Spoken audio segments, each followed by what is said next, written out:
احسن کافی دیر سے چاند کو دیکھے یہ سوال دہرا رہا تھا۔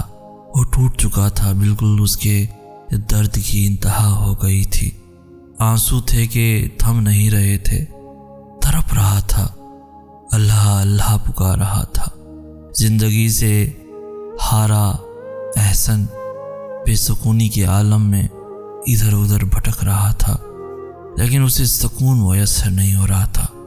ایسا محسوس کر رہا تھا جیسے پوری دنیا میں اس سے زیادہ تکلیف میں کوئی بھی نہیں ہوگا۔ مجھے تھام لیجیے میرے پیارے اللہ، میری بے چین روح کو سکون دے دیجیے، کوئی راہ نکال دیجیے میرے لیے، میری ہمت ختم ہو رہی ہے، میری آزمائش کا وقت ختم کر دیجیے۔ جب اللہ کا بندہ اتنے سچے دل سے، اتنی طرف سے اللہ کو پکارے تو کیسے ممکن ہے کہ اللہ اس کی پکار انسنی کر دے؟ احسن کا بس یہ بولنا تھا، اس کا رب کا سن لینا تھا۔ اچانک فجر کی اذان کی آواز اس کے کانوں میں گونجنے لگی، جیسے اللہ کہہ رہا ہو، لوٹ آؤ میری جانب، میں تمہارے انتظار میں ہوں۔ وہ خود اللہ کی طرف کھینچا جا رہا تھا، اسے خود نہیں پتا تھا وہ کیا کر رہا ہے، کیا بول رہا ہے۔ بس جو اللہ چاہ رہا تھا وہ خود بخود ہوتا چلا جا رہا تھا۔ وہ فوراً جائے نماز پر بیٹھا، نماز فجر ادا کی اور سجدے سے سر نہ اٹھایا۔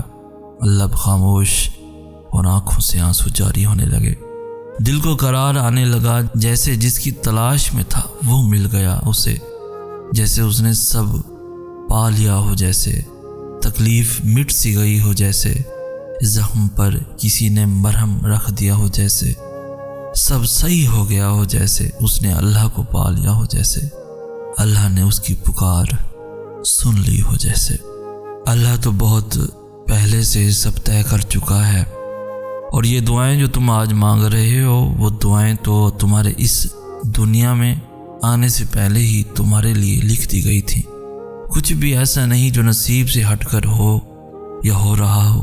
تو اگر ابھی سب ختم ہونے کے بعد بھی دل اللہ سے دعا مانگنے کو کرتا ہے تو خود کو زبردستی روکو مت، کیونکہ اس دعا کے لیے دل کا تڑپنا بے وجہ نہیں ہے، اور دعا کرنے میں حرج ہی کیا ہے، کیونکہ دعائیں کبھی بھی نقصان نہیں پہنچاتی، پھر وہ تمہارے حق میں بری ہی کیوں نہ ہو، کیونکہ تم تو نہیں جانتے کہ کیا برا ہے اور کیا نہیں، لیکن جس سے مانگ رہے ہو وہ تو جانتا ہے۔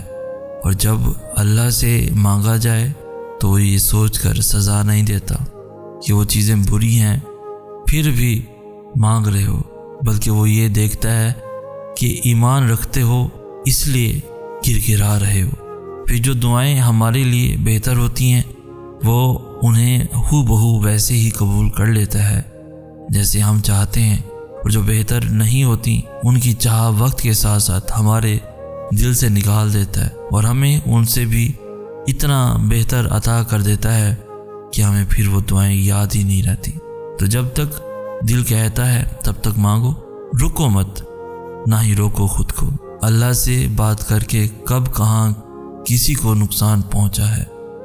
نصیب دعاؤں سے نہیں، دعائیں نصیب سے ملتی ہیں، اور نصیب تو اللہ کی مرضی کے مطابق ہی ہوتا ہے۔ تو وہ دعائیں پھر کیسے اللہ کی رضا کے بغیر ہو سکتی ہیں جو ہمیں نصیب سے ملی ہیں۔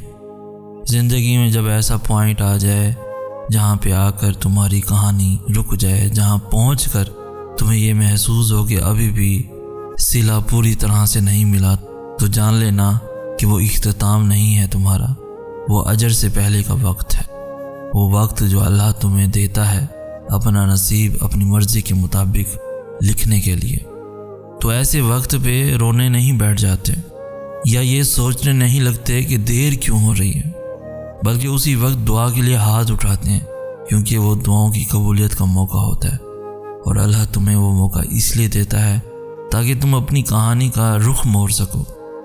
تو پھر سوچ کیا رہے ہو؟ ایک باب ختم ہو جانے سے کہانی ساری ختم نہیں ہو جاتی، ابھی بھی وقت ہے، ابھی بھی سب تمہارے ہاتھوں میں ہے، بس تمہارے مانگنے کی دیر ہے اور تمہیں رب مل جائے گا۔ بس ایک پکار کی دیر ہے، تمہیں سب مل جائے گا، یقین رکھو، کہانی ختم کن پہ ہی ہوگی۔ شروعات تو اب تم نہیں بدل سکتے، تو ایسا کرو تم انجام بدل دو، جو ہے دل میں وہ مانگ لو، کیونکہ یہ معجزوں کی گھڑی ہے۔ چلو آج اس بات کو ایک کہانی کے ذریعے سکھاتے ہیں۔ ایک بادشاہ اور اس کا غلام شکار کرنے گئے۔ شکار کے دوران بادشاہ کو چوٹ لگ گئی۔ اس پر غلام نے کہا اللہ کے ہر فیصلے میں خیر ہے۔ بادشاہ کو غصہ آیا کہ میری چوٹ اور تکلیف خیر نظر آ رہی ہے، اور اس نے غلام کو جیل میں بند کر دیا۔ اگلے دن جب بادشاہ شکار کرنے گیا تو کچھ لوگوں نے اسے اٹھا لیا اور اسے اپنا کھانا بنانا چاہتے تھے۔ بادشاہ کو جب وہ باندھ رہے تھے تو اس کی چوٹ پہ نظر پڑی۔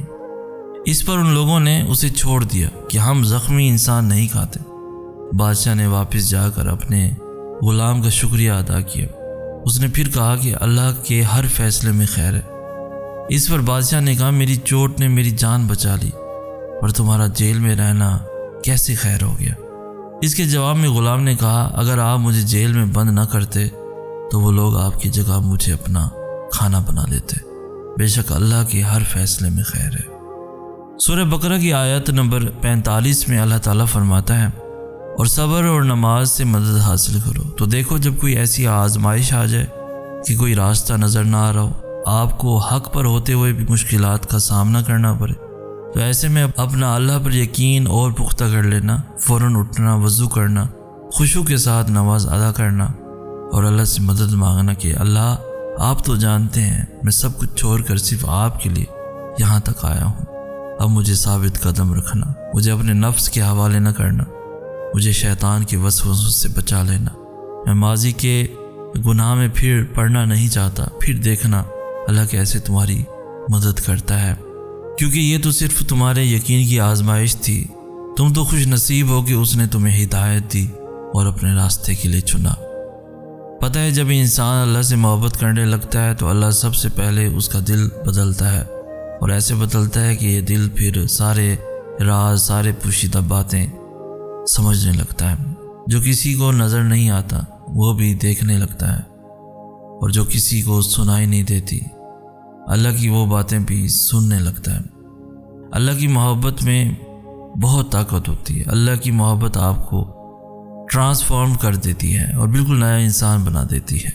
ایسا انسان جو ہر چیز میں، ہر انسان میں اچھائی ڈھونڈنے لگتا ہے، ایسا انسان جو برائی میں بھی مصلحت تلاش کرنے لگتا ہے، ایسا انسان جو مشکلات کے باوجود بھی اچھے دنوں کی امید رکھتا ہے، ایسا انسان جو اللہ کی طرف سے آنے والی ہر چیز کو اس کی رحمت سمجھتا ہے، پھر وہ کوئی خوشی ہو یا پھر آزمائش ہو۔ یہی فرق ہے انسان کی اور اللہ کی محبت میں۔ مجھے لگتا ہے کہ ہمیں شاید اللہ سے محبت کرنا سکھایا ہی نہیں گیا، اس لیے ہمیں لگتا ہے کہ محبت توڑ دیتی ہے۔ اگر اللہ سے محبت کرنا سیکھی ہوتی تو سمجھ آتی کہ محبت تو جوڑ دیتی ہے، محبت تو پہلے سے بہتر بنا دیتی ہے، محبت تو برائی سے دور کر دیتی ہے، محبت تو بدل دیتی ہے، محبت تو آپ کو ایک مضبوط اور با کردار انسان بنا دیتی ہے۔ اور جو محبت ایسا نہیں کرتی، کیا وہ واقعی محبت ہے؟ کامنٹ سیکشن میں ہمیں ضرور بتائیے گا۔